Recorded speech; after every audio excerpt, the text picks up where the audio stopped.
Hello friends, welcome back to my channel Gyan Sankalp. तो friends, मैं ये आपको राजनीतिक दर्शन भारतीय और पाश्चात्य राजनीतिक सिद्धांत से रिलेटेड एमसीक्यू कराने वाली हूँ। ये मैं आपको घटना चक्र से करा रही हूँ, जिसमें आप कंप्लीट आज मैं करा दूँगी।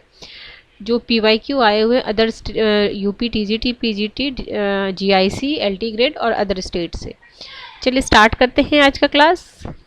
आज की क्लास और चैनल पे पहली बार है तो प्लीज़ चैनल को सब्सक्राइब कर लीजिएगा, और जब सब्सक्राइब कीजिएगा तो बेल आइकन को प्रेस कीजिएगा, ताकि जब भी मैं आगे वीडियो डालूंगी तो आपको नोटिफिकेशन मिल जाएगा। देखिए, आज की क्लास का पहला क्वेश्चन है, और मैं थोड़ा क्वेश्चन जल्दी कराऊंगी ताकि ज़्यादा से ज़्यादा क्वेश्चन एक क्लास में हो पाए। पहला क्वेश्चन है, निम्नलिखित में से कौन सा गांधी जी का विचार गांधीवादी समाजवाद का शीर्ष माना जाता है? तो वो सर्वोदय जो है वो इनका शीर्ष माना, जिसमें सबका उदय हो। समाजवाद, गांधी समाजवाद का मतलब होता है सबका उदय, तो यही सर्वोदय हो गया। कौटिल्य ने राज्य मंडल विजयगुसु का राजा के रूप में किस रूप में विजयगुसु को माना है? तो जो विजेता होगा उसे विजयगुसु कहेंगे। ठीक है, नेक्स्ट क्वेश्चन है, कोटेशन है, उन कानूनों का पालन करना जिन्हें हम स्वयं के लिए बनाते हैं स्वतंत्रता है। ये रूसो का कथन है। ये यूपी पीजीटी 2016 में आया हुआ है। नेक्स्ट क्वेश्चन है, किस हिंदू शास्त्र में यह कहा गया कि यद्यपि राजा इंसान है फिर भी उसे किसी से नफरत नहीं करनी चाहिए, क्योंकि वह मनुष्य के आकार में एक ईश्वर है? ठीक है, तो मनुस्मृति में ऐसा कहा गया है। नेक्स्ट क्वेश्चन आगे है, राजनीतिक चिंतन का आरंभ यूनानियों से माना जाता है। ये बारकर का कथन है। ये यूपी टीजीटी 2011 में आया हुआ है। नेक्स्ट क्वेश्चन, मुझे केक खाने का कोई अधिकार नहीं है अगर मेरे पड़ोसी भूखा सोना पड़े। ये लास्की का कथन है। Option number C is the right answer. ये यूपी जीआईसी 2017 में आया हुआ प्रश्न है। मनु ने निम्नलिखित में कौन सा सिद्धांत प्रतिपादित किया है? तो देखिए, मंडल और सप्तांग दोनों, तो इसलिए इसको मतलब एलिमिनेट किया, दोनों आंसर होगा। नेक्स्ट क्वेश्चन है, जो नैतिक दृष्टि से गलत है वह नैतिक रूप से कभी भी सही नहीं हो सकता है। तो ये है गांधी जी का। नेक्स्ट क्वेश्चन है, गांधीवादी विचार में निम्न में से कौन सा संघर्ष प्रमुखता से अभिव्यक्त नहीं होते हैं? तो गांव और शहर में संघर्ष। राष्ट्रीयता सभ्यता के लिए खतरा है। तो इसमें से जो रविंद्रनाथ टैगोर है वो अंतर्राष्ट्रवाद विश्व बंधुत्व की बात करते हैं, तो उन्हीं का ये कथन है कि राष्ट्रीयता सभ्यता के लिए खतरा है। नेक्स्ट क्वेश्चन है, क्वेश्चन नंबर 11, महात्मा गांधी के राजनीतिक गुरु कौन थे? तो राजनीतिक गुरु थे गोपाल कृष्ण गोखले। ये देखिए 17 में भी आया हुआ, जीआईसी में, एलटी ग्रेड में, और 18 में भी आया हुआ है। नेक्स्ट क्वेश्चन है, निम्नलिखित में से कौन सा दंड का एक सिद्धांत नहीं है? तो वितरणात्मक जो है दंड का नहीं है, बाकी क्या क्या 4 है दंड के सिद्धांत, देख लीजिए। प्रतिशोधात्मक है, प्रतिरोधात्मक है, अवरोधक है और सुधारात्मक है। ये 4 है। 4 दंड भी आपको पढ़ना है, सिलेबस में है। नेक्स्ट क्वेश्चन है, इनमें से कौन आम मेल है, मतलब जो मेल नहीं खाते हैं? तो नेहरू और सुभाष चंद्र बोस ये मेल नहीं खाते हैं, दोनों अलग अलग विचारधारा से हैं। अगला, निम्नलिखित में कौन उदारवादी नहीं है? तो ये उग्रवादी हैं, बाल गंगाधर बालपाल उग्रवादी हैं, बाकी गोखले, दादा भाई नौरोजी, फिरोज शाह मेहता ये सारे उदारवादी हैं। अगला है, निम्नलिखित ये कब का है आपका? 2008 जीआईसी प्रवक्ता। निम्न में कौन राजधर्म के सिद्धांत का प्रतिपादक है? राजधर्म के सिद्धांत का तो मनु है। Option B is the right answer. सप्तांग सिद्धांत का संबंध है तो राजनीतिक व्यवस्था से। मनु के अनुसार निम्नलिखित में से कौन राज्य के अंग नहीं है? तो राज्य के अंग पुरोहित नहीं है। 7 अंग बताए गए हैं जिसमें से पुरोहित उसका अंग नहीं है। नेक्स्ट क्वेश्चन है, कौन भारतीय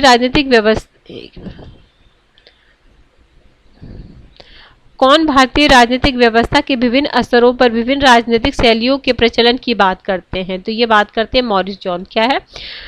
मॉरिस जॉन भारतीय राजनीतिक व्यवस्था के विभिन्न स्तरों, विभिन्न राजनीतिक शैलियों के प्रचलन की बात करते हैं। कौन कौन सी शैली? आधुनिक भाषा शैली, परंपरागत भाषा शैली और संतवादी। ऐसा भी आता है, संतवादी भाषा शैली की बात किसने की है? ठीक है, और इनकी बुक भी काफ़ी इंपॉर्टेंट है। मॉरिस जोन्स की बुक है the government and politics of India. The government and politics of India. ठीक है, याद रखिएगा, the government and politics of India. और 3 है, ये ध्यान रखिएगा, आधुनिक, परंपरागत और असंतवादी। नेक्स्ट क्वेश्चन, क्वेश्चन नंबर 19, निम्नलिखित में से कौन भारतीय प्राचीन राजनीतिक चिंतन के सप्तांग सिद्धांत में सम्मिलित नहीं है? तो सामंत और गुरुकुल नहीं है, बाकी मित्र, बल, राजा, कोष, मित्र, कोष। मनुस्मृति में कितने अध्याय हैं? तो 12 अध्याय हैं। राज्य की उत्पत्ति के संदर्भ में शांतिपुर में कितने सिद्धांत है? 2 सिद्धांत, देवीय और सामाजिक समझौते के सिद्धांत की बात कही गई है। 21 हो गया। 22,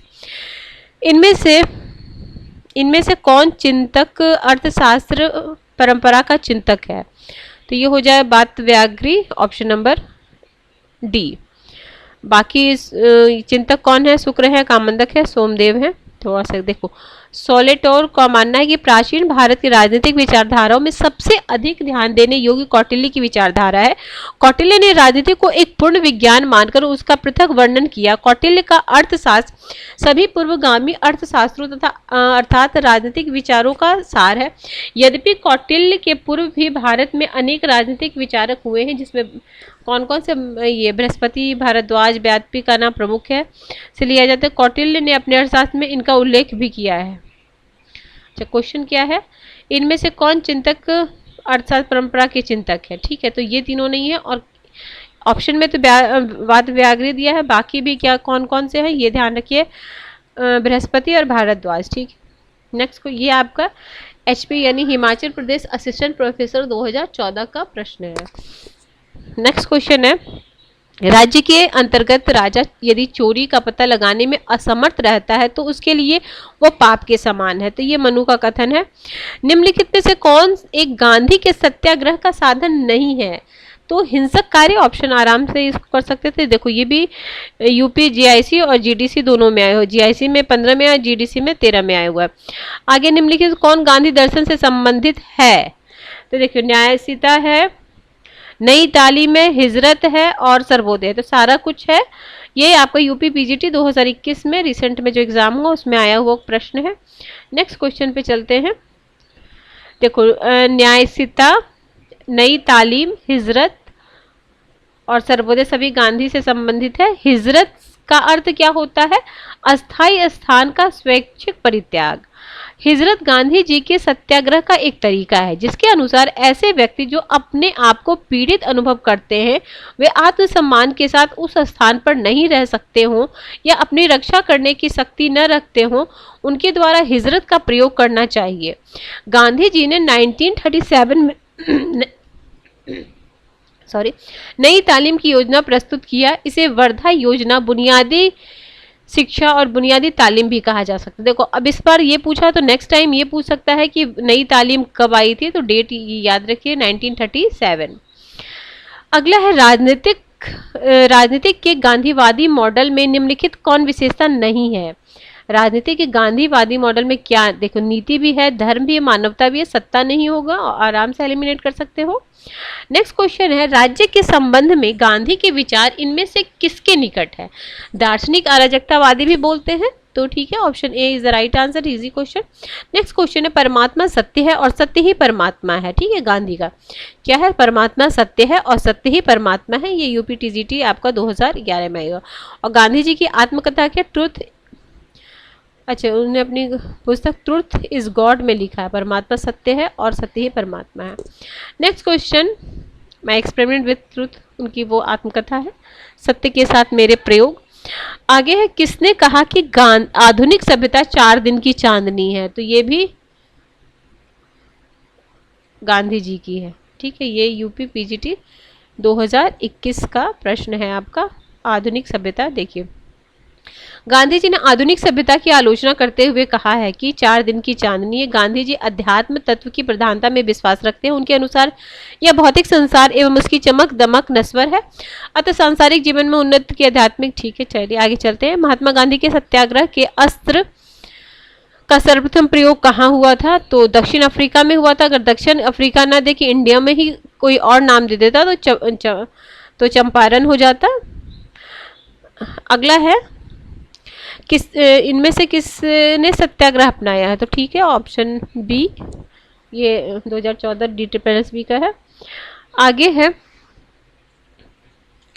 सत्याग्रह अपनाया। इसी संदर्भ में गांधी जी ने कहा, अपने विरोधियों को दुखी बनाने के बजाय स्वयं अपने पर दुख डालकर सत्य की विजय प्राप्त करना ही सत्याग्रह है। ठीक है, ये याद रखिए, अपने विरोधियों को दुखी करने के बजाय अपने पर दुख डालकर सत्य की विजय की प्राप्ति ही सत्याग्रह। नेक्स्ट क्वेश्चन है, 1936 में किसने गांधीवाद जैसी कोई चीज नहीं है, ये स्वयं गांधी जी ने ही कहा था। नेक्स्ट क्वेश्चन, नेक्स्ट क्या है, अच्छा, गांधी जी ने के सिद्धांत प्रतिपादित किए जिसमें हिंद स्वराज। चलिए इसको थोड़ा सा एक्सप्लेन वाला को पढ़ लेती हूँ एक बार। देखिए, गांधी की शिक्षा अक्सर गांधीवाद के नाम से संबोधित है, परंतु इस शब्द पर उन्होंने स्वयं आपत्ति की है। गांधी का कहना था कि गांधीवाद जैसी कोई चीज नहीं है। मैं अपने वाद कोई संप्रदाय नहीं छोड़ना चाहता। मैं कभी भी इस बात का दावा नहीं करता कि मैंने कोई नया सिद्धांत चलाया है। आप लोग इसे गांधीवाद न कहें, इसमें वाद जैसा कुछ भी नहीं है। आगे, गांधी इरविन समझौता के बाद एक सार्वजनिक सभा में गांधी जी ने अपने वक्तव्य में कहा, गांधी मर सकता है परंतु गांधीवाद सदा जीवित रहेगा। ये स्वयं गांधी जी ने ही कहा है। नेक्स्ट क्वेश्चन है, आगे है, गांधी जी ने अपने सिद्धांतों का प्रतिपादन मुख्य रूप से अपने दो पुस्तक हिंद स्वराज और आत्मकथा मेरे सत्य के प्रयोग में लिखा है। गांधी जी की रचना में शांति, युद्ध, अहिंसा, नैतिक, धर्म, सत्याग्रह, सत्य ही ईश्वर, सर्वोदय आदि है। इसके अतिरिक्त गांधी जी ने दक्षिण अफ्रीका में इंडियन ओपिनियन नामक साप्ताहिक पत्र तथा भारत में यंग इंडिया, हरिजन नवजीवन, हरिजन सेवक, हरिजन बंधु आदि पत्रों का संपादन किया है। दक्षिण अफ्रीका में महात्मा गांधी के आश्रम का क्या नाम था? तो दक्षिण अफ्रीका की बात पूछा जा रहा है तो फिनिक्स हो जाएगा। और कब है, क्रम में भी आ सकता है आपका, तो फिनिक्स आपका 1904 में है और टॉल्स्टॉय जो वहीं पे था वो भी 2010 में। ठीक है, जोहानसबर्ग में टॉल्स्टॉय। आगे है, किसने कहा धर्म से वंचित राजनीति एक मृत्यु जाल है क्योंकि आत्मा का हनन करती है? ये गांधी जी का है। आगे है, गांधी अपवित्र साधनों के प्रयोग के विरुद्ध थे। ठीक बात है। आगे है, उनके अनुसार अपवित्र साधन उद्देश्य की प्राप्ति में सहायक नहीं करते हैं। तो दोनों सही है और सही इसको एक्सप्लेन करा। ये यूपीजीआईसी 2009 का प्रश्न है आपका। नेक्स्ट क्वेश्चन है, जयप्रकाश नारायण किस विचार से भारत में एक बड़ा आंदोलन हुआ और आपात लागू हुआ? तो समग्र क्रांति बोलते हैं या संपूर्ण क्रांति। इनकी बुक वाइस सोशलिज्म तथा टूवर्ड्स स्ट्रगल। आगे, जयप्रकाश नारायण किस अवधारणा के प्रतिपादक है? तो संपूर्ण क्रांति। निम्न में से किसने सर्वोदय को जन समाजवाद कहा है? तो सर्वोदय जयप्रकाश नारायण। नेक्स्ट क्वेश्चन, गांधी जी ने अहिंसा सिद्धांत के निम्नलिखित लक्षणों में कौन सही है? यह निष्क्रिय नहीं है, इसका मूल सिद्धांत सत्य है, इसको कमजोरों का सच नहीं, तो इसमें कोई भी नहीं। देख 1, 2 और 4 होगा, मतलब ये तीसरा तो एलिमिनेट ही करना है और ये जन सहभागी चौथा भी होना, तो इसलिए कोई भी आंसर नहीं। 1, 2, 4 इसका राइट आंसर, लेकिन ऑप्शन में कोई नहीं दिया गया है। न्यास सिद्धांत का प्रतिपादक किसने किया है? तो महात्मा गांधी। न्यास बोलो या ट्रस्टीशिप सिद्धांत बोलो, एक ही चीज है। अगला है, गांधी अर्थव्यवस्था निम्न में से किस सिद्धांत पर आधारित है? तो वही ट्रस्टीशिप या न्यायिकता का सिद्धांत। ट्रस्टीशिप सिद्धांत तो महात्मा गांधी। नेक्स्ट क्वेश्चन, महात्मा गांधी ने इस पर विश्वास किया, किस पे? साधनों की शुद्धता। नेक्स्ट क्वेश्चन है, गांधी जी के सिद्धांत के अनुसार निम्नलिखित तो कौन से वाक्य सही नहीं है? ठीक है, तो सत्याग्रही का उद्देश्य शत्रु को पराजित करना, तो ऐसा नहीं है, यही गलत हो जाएगा। गांधी जी ने अपने विचारों को किस आधार पर प्रकट किया है? तो प्रयोग के, सत्य के साथ हमारे प्रयोग, तो प्रयोग से। अगला है, गांधी विद्यमान शिक्षा व्यवस्था को किसके द्वारा परिवर्तित करना चाहते थे? तो वो मूल शिक्षा, बुनियादी शिक्षा। तो 1937 में वर्धा में हो रहे शिक्षा सम्मेलन में मूल शिक्षा का एक योजना प्रस्तुत किया जिसमें मैट्रिक स्तर तक अंग्रेजी रहित शिल्प शिक्षा का प्रावधान। गांधी जी की बुनियादी शिक्षा राष्ट्रीय सभ्यता संस्कृति को नजदीक ले जाने के लिए था, साथ ही समुदाय जीवन के आधार और व्यवस्थाओं से जुड़ी हुई थी। गांधी दर्शन में समाजवाद का विकल्प है, तो वही ट्रस्टीशिप, न्यायिकता जो बोलते हैं। को भारत के शांति का अग्रदूत कहा जाता है? तो ये बोला जाता है बाल गंगाधर तिलक को। और कौन बोले थे? वैलेंटाइन सिरोल ने बोला था इनको भारत के शांति का अग्रदूत। और इन्होंने क्या क्या किया था तिलक ने? तो एक मिनट यहाँ पे देखो, भारत में क्रांतिकारी राष्ट्रवादी में पहला केंद्र महाराष्ट्र बना। पुणे जिले में चित्पावन ब्राह्मणों में सर्वप्रथम स्वराज के प्रति प्रेम की उग्र भावना का विकास हुआ। तिलक जो स्वयं चित्पावन ब्राह्मण थे, 1893 में गणपति महोत्सव और 95 में शिवाजी महोत्सव को मनाया। महाराष्ट्र के लोगों को राष्ट्र भावना के विकास के कारण ये जो त्यौहार जो भी इतना पॉपुलर हो रखा है, वो एकजुट करने के लिए, लोगों को एकजुट करने के लिए ये त्यौहार को उन्होंने मनाना स्टार्ट किया था। नेक्स्ट क्वेश्चन है, तिलक के ऐसे पहले व्यक्ति थे जिन्हें 1882 में पत्रकारिता के लिए सजा मिली थी। अच्छा, ये ध्यान रखिएगा। तिलक की एकमात्र प्रसिद्धि ऐसे राष्ट्रीय नेता से थी जो कभी भी कांग्रेस के सदस्य नहीं रहे। ये भी इंपॉर्टेंट है, कांग्रेस के सदस्य ये कभी नहीं रहे तिलक। और 22 जून 1897 की रात की हर एक समारोह में लौटते थे, हीरक समारोह से लौटते हुए Poona plague commissioner mister Rand और उनके साथी लेफ्टिनेंट की हत्या दामोदर हरि चापेकर एवं बालकृष्ण हरि चैपर ने कर दिया। भारत में यूरोपवासियों की यह पहली राजनीतिक हत्या थी। आगे है तिलक को अशांति, देखो अब यही आ गया, किसने कहा था? वैलेंटाइन सिरोल ने। आगे है स्वराज हमारा जन्मसिद्ध अधिकार है और हम इसे लेकर रहेंगे। तो तिलक। निम्नलिखित में कौन अतिवादी नहीं है? अतिवादी नहीं है तो इसमें हो जाएंगे गोपाल कृष्ण गोखले। और अतिवादी कौन है? लाल बाल और पाल। ठीक है, लाला लाजपत राय, बाल गंगाधर तिलक और विपिन चंद्र पाल। नेक्स्ट क्वेश्चन है, कांग्रेस ने किस अधिवेशन में नेहरू की प्रेरणा से समाज के समाजवादी ढांचे का प्रस्ताव पारित किया था? तो आवाड़ी अधिवेशन 1955। अगला है द्वित्व सिद्धांत किसने दिया? हर्जबर्ग ने दिया है। डेविड एप्टर के अनुसार निम्नलिखित में कौन सी राजनीतिक विश्लेषण की महत्वपूर्ण परंपरा नहीं है? तो एक सदनवाद। नेक्स्ट है राजा राम मोहन रॉय किसके समर्थक थे? तो विकेंद्रीकरण। ठीक है, चौखंबा राज्य जो उन्होंने दिया था। अगला, यह कथन किसका? कुछ व्यक्ति शासन करने के लिए, कुछ व्यक्ति शासित होने के लिए यह न केवल एक अनिवार्य व्यवस्था बल्कि लाभप्रद भी है। अपने जन्म के समय से ही कुछ लोग पराधीन और नियत होते हैं और कुछ लोग शासन करने के लिए। तो अरस्तु का फेमस कोटेशन है। नेक्स्ट क्वेश्चन है, अंतर्राष्ट्रीय राजनीति में यथार्थवादी को तामस पुत्र और आदर्शवादियों को प्रकाश पुत्र की संज्ञा तो नाइवर ने दिया था। Option number C is the right answer. Next question है, मूने के अनुसार स्टाफ कार्य के 3 पक्ष कौन कौन से हैं? तो सूचनात्मक भी है, परामर्शकारी भी है और पर्यवेक्षक भी है। तो उपयुक्त सारा हो जाएगा। नेक्स्ट क्वेश्चन है 58 हो गया।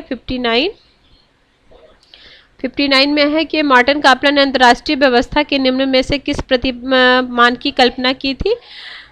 नहीं की थी। देखिए, तो 6 किया था, उसमें उत्तर परमाणु युद्ध मॉडल ये नहीं था। और क्या 6 मॉडल है ये ध्यान रखिए।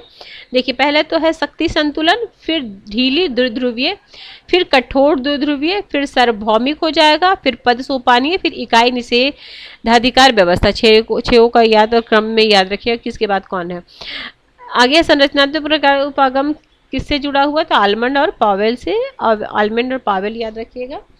अगला है संरचनात्मक प्रकारात्मक आलमंड। ठीक है, निम्नलिखित में से कौन आलमंड हित अभिव्यक्ति करने वाले संरचनाओं के वर्गीकरण में शामिल नहीं है?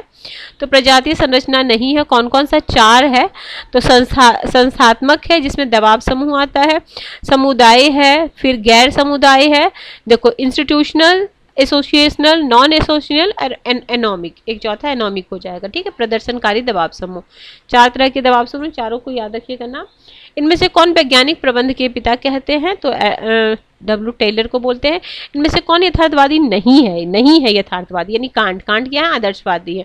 हॉब्स, थ्यूसिडाइस और मैकियावेली यथार्थवादी है, कांट आपके आदर्शवादी हो जाएंगे। इनमें से किसने कहा ज्ञान शक्ति है? तो ज्ञान शक्ति है, नॉलेज इज पावर, यह युक्ति फ्रांसिस बेकन का है। इसमें से कोई ऑप्शन नहीं था तो आप लिख लीजिए नॉलेज इज पावर, तो फ्रांसिस बेकन का है। नेक्स्ट क्वेश्चन, शासकीय विचारधारा की संकल्पना इनमें से कौन दिए? तो मोश का। आगे निम्नलिखित में से किस सिद्धांतकार ने कहा है कि मैं समस्त मानव जाति की एक सामान्य प्रवृत्ति एक ही के बाद दूसरी शक्ति प्राप्त करने की शाश्वत तथा अनवरत अभिलाषा में को प्रस्तुत करता हूँ, केवल मृत्यु के साथ ही समाप्त होगा। तो ये Hobbes, option number A is the right answer. Next question, Sabine कहते हैं आंग्ल भाषा भाषी जातियों में जितने भी राजनीतिक दार्शनिक जन्म हुए उसमें सबसे कदापि महान कौन है? तो हॉब्स को बोलते हैं महान। आगे है बुद्धिजीवों में वर्चस्व के सिद्धांत का प्रतिपादन, तो ग्रामसी। हेजेमनी का सिद्धांत 70 हो गया। 71 में क्या है? लॉसवेल और मोस्का का संबंध किससे है? तो अभिजनवादी विचारक से है। शक्ति के संदर्भ में लिया जाने वाला राजनीतिक कार्य, यह परिभाषा किसने दिया है? लॉसवेल ने दिया है। आगे है शांति पर्व अध्याय है, तो किसका है? महाभारत में है। और कौन सा अध्याय? शांति पर्व महाभारत के 12वां पर्व है। इसमें धर्म, दर्शन, राजनीतिक और अध्यात्म ज्ञान का विशद निरूपण किया गया। इसके अंतर्गत 3 उपपर्व हैं। कौन कौन से? राज धर्मानुशासन पर्व, आप धर्म पर्व और मोक्ष धर्म पर्व। आगे है शांति पर्व में मंत्रिमंडल में मंत्रियों की संख्या कितनी बताएगी? मंत्रियों की निश्चित संख्या। आगे है मनुस्मृति में कितने अध्याय हैं? 12। आगे है मनुस्मृति में राज्य का स्वरूप क्या है? तो सावयवी है। मनुस्मृति की किस परंपरा के चिंतक हैं? तो ये धर्मशास्त्र। 78। कौटिल्य के विचार, राजनीतिक विचार किस पश्चिमी विचारक से मेल खाते हैं? तो मैकियावेली। प्राचीन भारत में मैकियावेली किसे कहा जाता है? तो अरस्तु को, कौटिल्य को कहा जाता है। कौटिल्य का अर्थशास्त्र प्रस्तुत है, तो इसमें ए बी दोनों, सरकार की कला और आप में राज्य के सिद्धांत। ठीक है। आगे है कौटिल्य का अर्थशास्त्र अधिकरण कितने? 15 अधिकरण है। आगे है देखिए ये भी इंपॉर्टेंट, 15 अधिकरण, 150 अध्याय, 180 प्रकरण। ठीक है। और ये ध्यान रखना 1 से 5 के अंतर्गत आंतरिक प्रशासन के बारे में, 6 से लेकर 13 अध्याय अधिकरण है, उसमें राज्य के वैदेशिक संबंध में, शेष 2 में अधिकरणों में राज्य के अन्य विषयों के बारे में है। तो ये भी ध्यान रखना। नेक्स्ट क्वेश्चन है कौटिल्य द्वारा राज्य के किस सिद्धांत का प्रतिपादन किया गया है? तो सप्तांग सिद्धांत का। कौटिल्य ने किसके लिए स्वामी का अर्थ क्या होता है? राजा। कौटिल्य का मंडल सिद्धांत किससे संबंधित है? तो विदेश नीति। कौटिल्य के अनुसार मंत्रिपरिषद में मंत्रियों की नियुक्ति किस पे आधारित होती है? तो योग्यता पे आधारित होती है। ये उत्तराखंड में आया हुआ है क्वेश्चन। नेक्स्ट क्वेश्चन है निम्नलिखित में से कौन सी कौटिल्य द्वारा सुनिश्चित मूल विद्याओं में सम्मिलित नहीं है? तो तिरुक्त नहीं है, वार्ता है, अनविक्षय, त्रिय है और ये दंड नीति है। नेक्स्ट क्वेश्चन है इनमें से किसने माना है कि कौटिल्य का मंडल सिद्धांत शक्ति संतुलन पर आधारित है? तो L.S. वॉल्टेयर। एक बार इसको थोड़ा देखिए, अन्वेक्ष्य का मतलब ही पूछ सकता है, तो अन्वेक्ष्य की इसके अंतर्गत दर्शन योग की चर्चा की गई है। त्रयी का अर्थ होता है इसके तहत सामाजिक व्यवस्था, जो 4 धर्म है, 4 आश्रम के बारे में बताया गया। वार्ता इसमें आर्थिक गतिविधि जैसे कृषि, पशुपालन, और दंड नीति इसमें विदेश नीति, कूटनीति, पुलिस, गुप्तचर आदि। ठीक है। नेक्स्ट क्वेश्चन है कौटिल्य के अनुसार निम्न में कौन सा राज्य का अंग नहीं है? तो सेना नहीं है। 7 अंग बताए गए हैं, ध्यान रखिएगा। अगला है कौटिल्य के अनुसार राजा का कार्य है विधि को लागू करना। ठीक है। आगे है पश्चिमी राजनीति विचार कौटिल्य की तुलना मैकियावेली। कौटिल्य समर्थन करते हैं सीमित राजतंत्र का। कौटिल्य के अनुसार राज्य के तत्व में 7 तत्व है, सप्तांग सिद्धांत जिसको बोलते हैं। और ये 7 कौन कौन से हैं? देखिए स्वामी है, अमात्य, स्वामी मतलब राजा, अमात्य मतलब मंत्री, जनपद, कोष, दुर्ग, दंड और मित्र। सेना इसमें नहीं है, वही ऊपर क्वेश्चन था ना, तो सेना इसमें नहीं है। ध्यान रखिए सप्तांग में क्या है? स्वामी, अमात्य, जनपद, कोष, दुर्ग, दंड और मित्र। कौटिल्य स्वामी का अर्थ क्या होता है? अभी यही पूछे, राजा। कौटिल्य के अनुसार राज्यमंडल में कितने संख्या है? तो 12 होते हैं।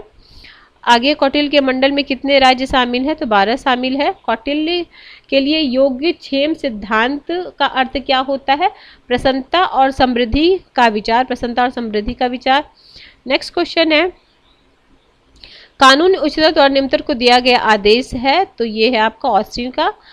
आगे है किसने कानून को उच्चतर और निम्नतर? तो ये ऑस्टिन का हो जाएगा, ये आपका 16 में भी आया हुआ है। उच्चतर देखो कितनी बार आया हुआ, सी ऑस्टिन। यह निश्चित है कि सरकार की उत्पत्ति बल प्रयोग के परिणाम स्वरूप बल प्रयोग द्वारा होती है, तो ये स्पेंसर। राज्य का निर्माण बल प्रयोग के द्वारा होता है, हर्बर्ट स्पेंसर। नेक्स्ट क्वेश्चन है, निम्नलिखित में से किसने कानून को समादेश सिद्धांत का उन्नयन कहा है, तो जॉन ऑस्टिन। ठीक है, आज हमने 100 क्वेश्चन के, नेक्स्ट क्लास में जो बाकी रेस्ट क्वेश्चन बचे हुए हैं बताती हूँ कितने क्वेश्चन बचे हुए नेक्स्ट क्लास में करेंगे। चलिए, किसी वजह से चैनल हेल्प कर रहा है तो प्लीज़ जरूर चैनल को सब्सक्राइब कर लीजिएगा, बेल आइकन को प्रेस कीजिएगा, ताकि जब भी मैं आगे वीडियो डालूंगी तो आपको नोटिफिकेशन मिल जाएगा। ये मैं आपको घटना चक्र से PYQ करा रही हूँ, जो एग्ज़ाम में आपको काफ़ी हेल्प करेगा। चलिए, मिलते हैं नेक्स्ट वीडियो में। Till then bye bye.